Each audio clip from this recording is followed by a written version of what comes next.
Wherever there are shadows, there are people ready to kick at the darkness until it bleeds daylight. This is Bleeding Daylight with your host, Rodney Olson. Welcome, and thanks for listening. Please follow Bleeding Daylight on Facebook, Instagram and Twitter. Find the links at bleedingdaylight.net. Please rate and review Bleeding Daylight wherever you listen to podcasts, and don't forget to share this and other episodes with others. We're dealing with a sensitive topic today. It's a difficult but important conversation.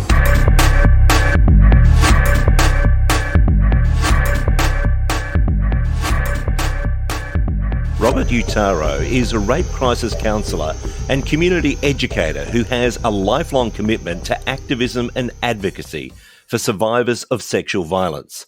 He facilitates workshops that unpack the realities of sexual violence and offers strategies for support and prevention with a focus on healing. He's the author of the book To the Survivors. He's my guest today on Bleeding Daylight. Robert, thank you so much for your time. Rodney, thank you so much for having me. I just want to say to all your listeners out there that this can be a really difficult conversation to have.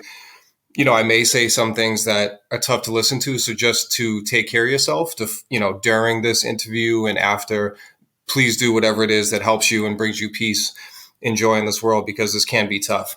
Sexual violence isn't an easy issue to deal with, and yet we see its consequences all around us. What was it that drew you towards supporting and helping victims to become survivors? It started when I was a 22-year-old in college. I was a senior in college taking a class on women and crime. We talked about different things in the class, female inmates and female gang members, but there was a big section on the class that dealt with sexual violence. We were reading a book about rape, and it was hitting me very deeply. I really felt like God was actually working in me throughout this time. Then 3 women from a local rape crisis center came to our class and spoke. These women were like angels to me. I found them to be incredibly strong, but yet so gentle, and I was in awe of what they were doing. They ended up showing us a 6-minute reenactment of a perpetrator, of an interview. Really, the disgust just came at me first. I thought I was going to, throw up in my chair. And then that disgust really turned into like a deep rage. It was something I'll never forget. And God said to me, "Will you help?"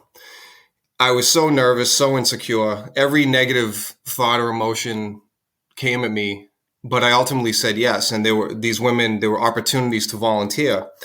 And at the end of class, as nervous and as scared as I was, I asked them, could I volunteer with you?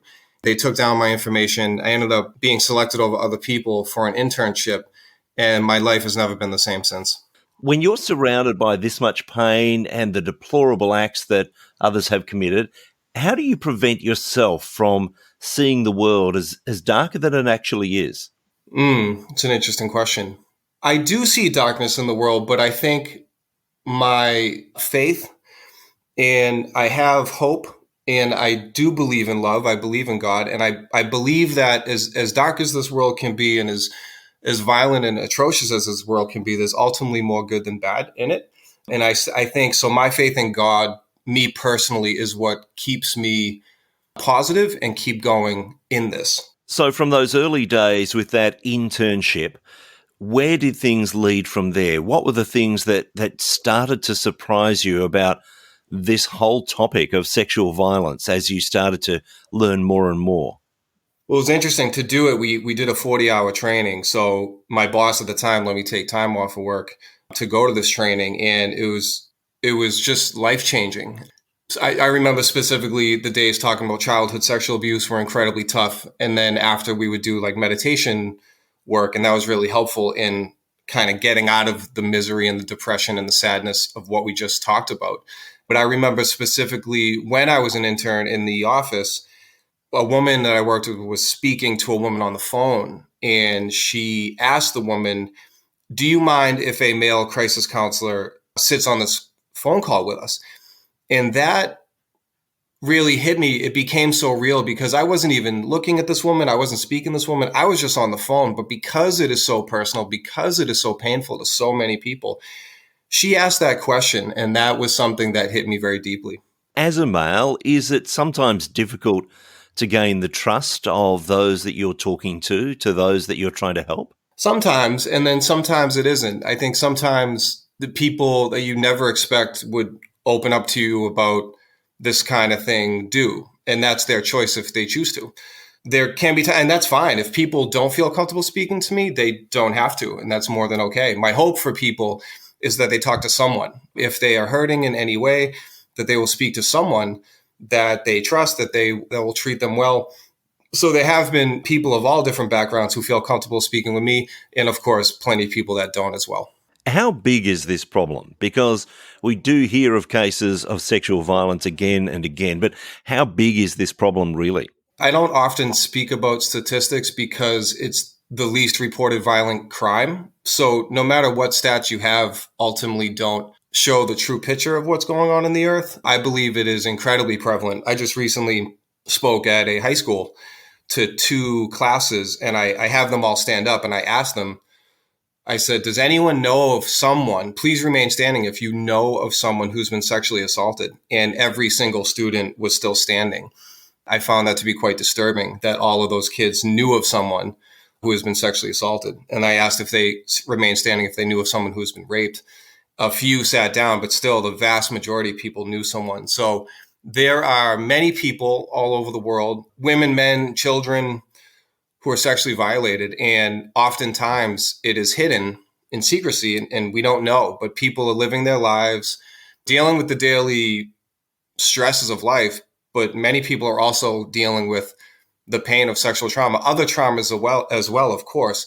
But yes, I believe this is incredibly prevalent, but I could not give an exact number on it. I'd like to ask about some of the things that we hear whenever there's a case that we see, for instance, in the media that talks about this sort of sexual violence.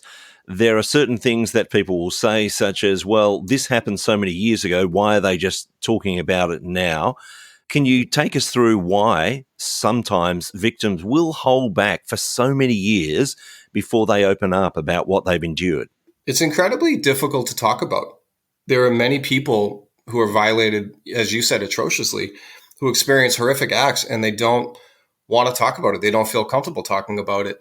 And that's okay. Most people don't report to the police. But over time, sometimes people do feel more comfortable talking about it. And sometimes when you bring up the media, sometimes if a story comes up in the media and someone else was also assaulted by that perpetrator, they may feel more comfortable opening up as well because now someone also came out and disclosed about that perpetrator. It is incredibly difficult to talk about. And also it's tough to talk about, not just because of how painful the crime is, but also because of sometimes how we treat people. So if we are not listening to them, if we don't believe them, if we're blaming them for some of their actions, these are some of the reasons why people ultimately stay silent to begin with. And again, there's often this narrative in the media when there are high profile cases, when people come forward, and especially when women come forward and say, yes, that was my experience too, that there's this chorus of people saying, oh, they're just doing it for the money. Can you imagine a time where someone would put themselves through all of that for the sake of supposedly making money? No, in fact, many people do not come forward for money or for criminal prosecution. Many people, even if they do come forward, they sometimes want validation, have their voice be heard and to be recognized as someone who has been victimized by this person or by these people. Because I imagine it's an incredibly traumatic experience to come forward, and it must be re-traumatizing for many of these people when they're accused of just coming forward and making things up, or to do things for money, or to do things for notoriety. How damaging can that be? Incredibly damaging. And there are people who do lie. It's not the majority of people, but there are human beings who do lie.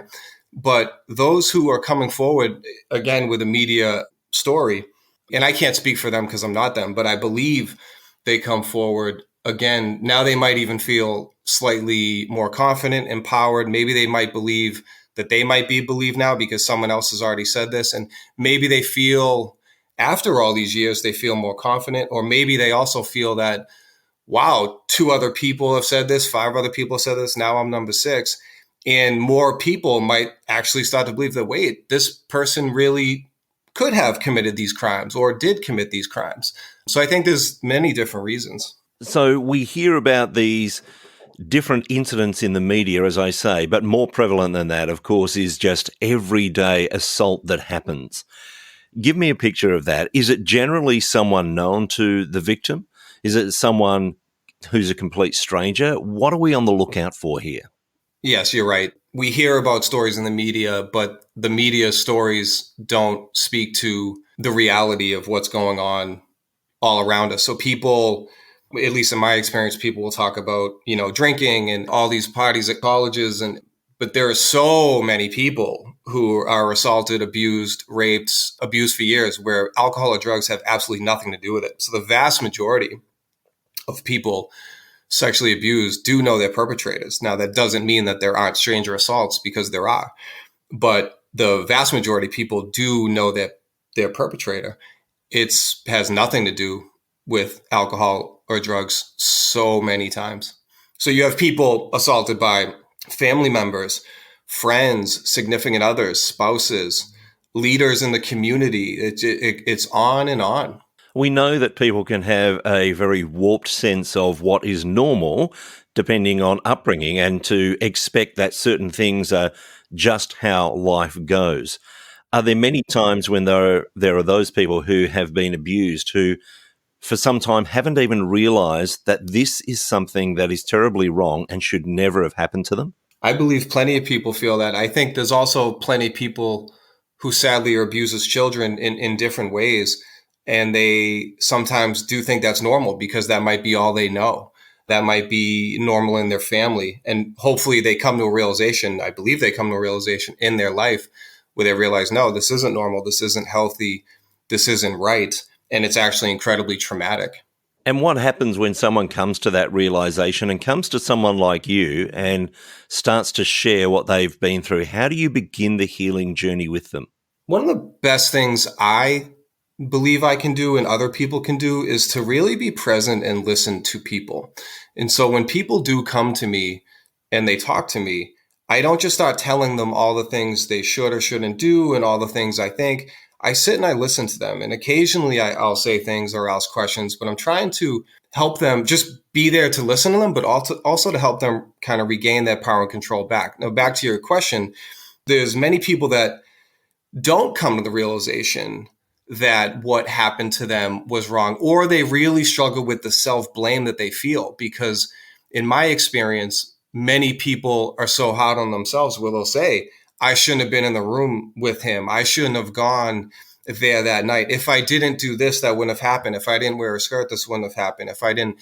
And none of those are ultimately true, because it's not what they did. It's what someone else chose to do to them. There are people who do come to a realization when they realize whoever hurt them was ultimately wrong. And I believe that's when a massive life change and a healing can occur, when people really intellectually, emotionally, spiritually, in their whole being understand that they are not at fault for what someone else did to them. But it's very difficult. And so sometimes that process can take years. One of the best things I can do is just continue to listen to them, to continue to support them, and to continue to let them know that I'm with them, that I'm with them through this. Because then sometimes people just think they're annoying me or frustrating me, or they're not hitting a certain timeline.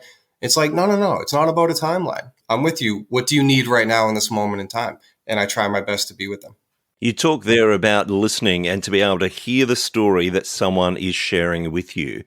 How often do you find out that someone has tried to share that story before to one person, to a couple of people, or even to a number of people, and yet no one has believed them? No one has taken the time to hear that story? Too often. And it's usually not just one person, it's many people. One woman comes to mind I'm thinking of that all her friends know of the perpetrator, and none of them even want to attempt to understand what happened. They just think, oh, there's no way he didn't do that. It was just regretted sex. There's no way he didn't rape you. And so that has ruined the friendship of this particular woman and these people. But it's interesting because as human beings, rape or not rape, we sometimes have trouble opening up to people in general for fear of not being treated well or not being understood or I deal with this with kids, with teenagers and younger adults and even older adults, that they don't feel comfortable opening up about whatever they're either feeling, thinking, sometimes due to our own judgments or our condemnation or just the way we respond. So that's why it's really important to try to find someone in this world who really will listen to you, will really attempt to understand it and try to help you through it to the best of their abilities. I'm sure that there are serial abusers who know very well how to act in the general population so that they look like, well, they're a great guy and no one suspects them. How much does that play into the, I guess, the willingness of people to come forward, knowing that I know how this person presents in public and no one's going to believe me? Yeah, I think that plays a big role in why people don't come forward. I think there are many intelligent criminals, and there are many people that commit crimes not in society but in their own homes. Again, it's a very hidden crime. It's a secret crime in many ways. If you punch someone in the face and you see they have a bruised eye, you see the eye. But if you sexually assault someone, very rarely is there the evidence to prove that. So you have these people. Now, there is evidence, of course, in plenty of cases, but there's many times there are not. So it's, even if someone wanted to pursue criminal charges, it's very difficult given a lack of evidence, if that is true in that particular case. So I think it is very difficult for people to come forward. It's very difficult for people to talk about. It's extremely difficult to prosecute if there's no evidence. And it's really tough to bring this up about someone that you know, if they are loved in the community, if they are sadly in some instances worshipped in the community. And it's really tough for kids, for young children to speak up about it is incredibly tough. So all the more reason I think we need to have a loving and welcoming and compassionate environment in our homes, in our schools, wherever we may be, that in case someone is suffering with something, that hopefully they feel comfortable sharing it with us. You've mentioned that one of the hardest things for you is to face children who have suffered sexual abuse. How can we actually prepare our children? How can we tell them that it's all right that if something happens that they talk to us, without us going so overboard that we actually bring them into fear? You ask a lot of great questions. I think it's tough, and maybe it depends on age too. So when we're talking about high school students or middle school students versus like 5-year-olds, maybe the things we say might be a little different. But I think especially when they hit a certain age, and I don't know maybe what that age is, but that we do talk to them and we try to let them know that there's healthy touch and unhealthy touch. It's okay to touch someone you're playing a tag game or whatever it is. It's unhealthy touch.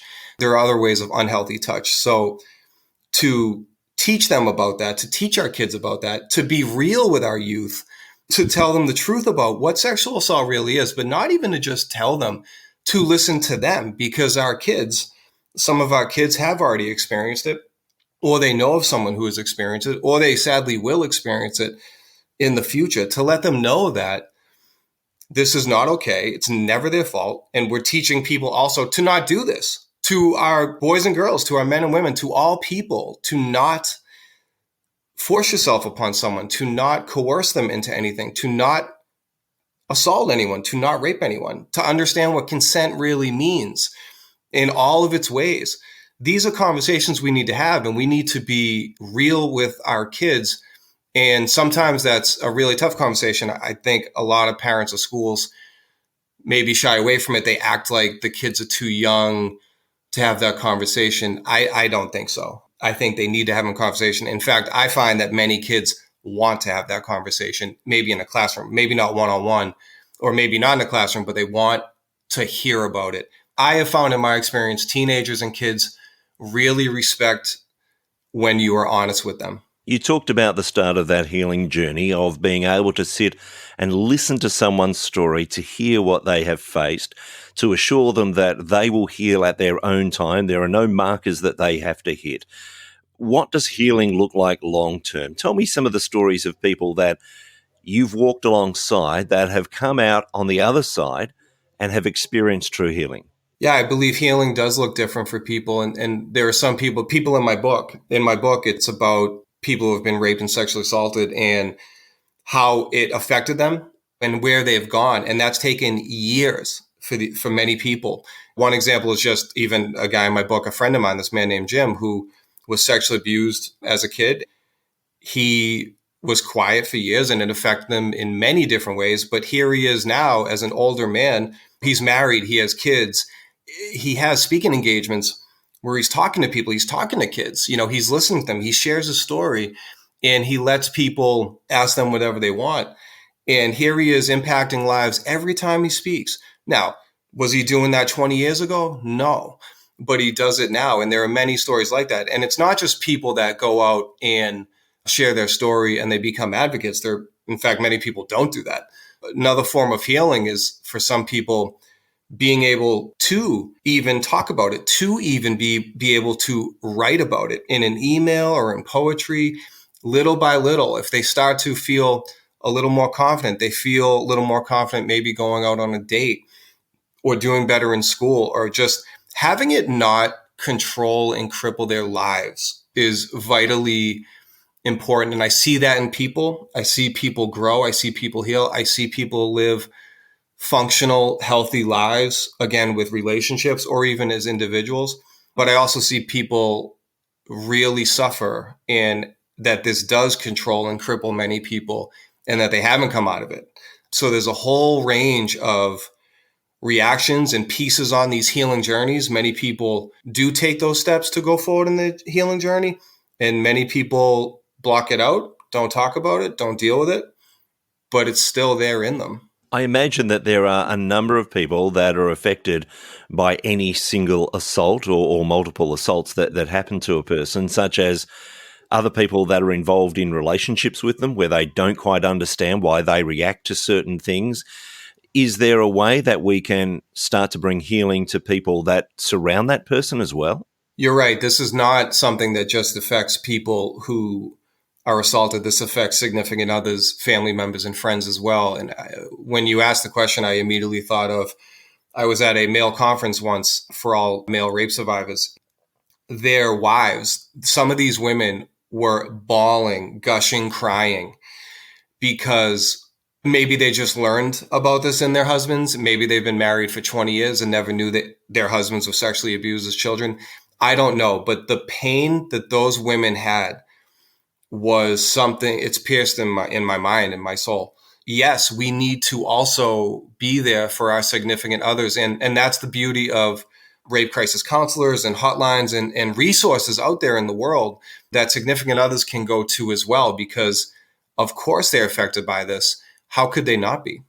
And then, of course, we look at the other people that are involved in these assaults, and that is the perpetrators. How do we bring healing to them when everything within us just acts with anger, with revolt? How do we actually bring healing for them? I think people who commit these crimes and other crimes need to stop and change, to not do it, to admit their wrongs, as we all should do in our lives when we commit wrong, and to seek forgiveness and to not do these things again to the best of our abilities. Now, why do people commit the crime? And there's different reasons. And what are these people suffering with, right? Yes, we know that there are plenty of perpetrators who have been sexually abused themselves. There are also many, just millions of people who are sexually abused that do not commit these crimes, that they do not continue the cycle. So how do we help them heal? I think if anyone chose true forgiveness and truly sought out help to change, that we should be there to help them, whether it's in counseling, whether that's in religious life, wherever that may be. But that's a choice they have to make. Have there been times when you have encountered those perpetrators, and how do you deal with that? I don't encounter them often, or at least in my day-to-day life that I'm aware of. I have encountered some people that they were interesting to say the least, and they were not showing any signs of contrition, any signs of remorse, but they also didn't admit their crimes. It was more like a feeling I had.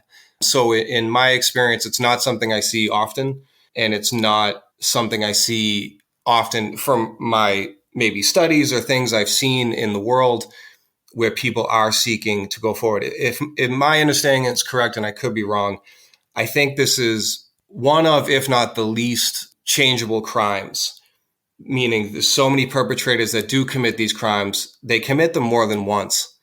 Now, it doesn't mean they can't change, but there's so many that keep doing it.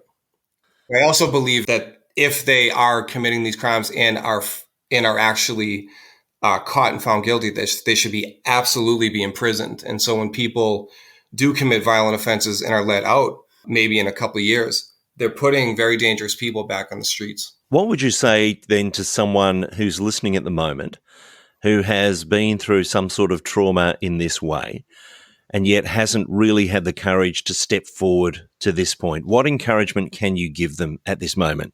I would say it's okay that you haven't come forward. I do not know your experiences. It's all right that you haven't spoken maybe to police or to councils, but I would ask you to listen and understand that there are people out there that truly will be with you and spend time with you and listen to you and believe you and not judge you or shame you, and will do their best to help with whatever it is that is afflicting you. And whatever it is that you've experienced is not unspeakable. It can be talked about. It can be dealt with. You can grow. You can find healing through this. And this does not have to ruin your life. It doesn't mean it's easy. And I would also say that if you do choose to take that step and talk to someone, and if someone doesn't treat you well, to have that not let you stay silent for more years, but really to hopefully find someone else. So if you do get treated poorly, to find someone else who will treat you the way you need to be treated. There's nothing on this earth, that is unspeakable, that we can't talk about and we can't work through. You have talked through these sorts of issues with so many people who have been through such unspeakable violence and assaults. And yet, of course, you can't reach to everyone. And I guess part of you being able to reach more people is writing your book, To the Survivors. Tell me a little about that book. Part of the beauty of the book is to hopefully reach people in parts of the world I would never see. So it's a combination of my journey as a rape crisis counselor with true stories of women, men, and one transgendered man who have been raped and sexually assaulted. You know, I talk about how I got into the work, why I got into it, different experiences with these stories. So there's written poetry, there's written stories and interviews with these people. And it's all raw, it's all real. It just showed, again, what happened to them, how it affected them, but how they've come out of it, and different things that worked for them and maybe different things that might work for you or someone else. But it's not just about rape and sexual assault too. There's other issues of life in there and messages of spirituality. And I believe it is a universal book. And I hope it's helpful for significant others as well, as people who've experienced this, and just people that don't maybe know someone, but hopefully to educate ourselves on some of this. And it's one book that doesn't speak to the whole world, of course, for all the assaults that occur, but it is something. It's hopefully something positive in this world. And I would tell people to not pick it up if it really is that difficult for them. So they have the choice, of course, you know, that they know it's out there, or if they do pick it up and they start reading it, and then if it becomes too much for them, to put it down. So to go at it, to read it at your own pace if you choose, but know that there's a lot more light than darkness in it, because none of the stories keep you low. It could be triggering. It can be very difficult to read, but they all bring you out of it, as hopefully I do through my writing as well, to show that there really is hope and healing after this. If people are wanting to get hold of the book or even to contact you, where's the best place for them to find you? They can find To the Survivors on Amazon.com. It should be in most online retailers. And if they wanted to email me directly, they could do so through my website, robertuttaro.com. Robert, we've talked about some very difficult things today, but I want to thank you for the work that you do, for the way that you sit alongside people to hear their stories. And I just want to thank you for sharing some of that here today on Bleeding Daylight. I thank you deeply for having me. God bless you, Rodney. Thank you for listening to Bleeding Daylight. Please help us to shine more light into the darkness by sharing this episode with others.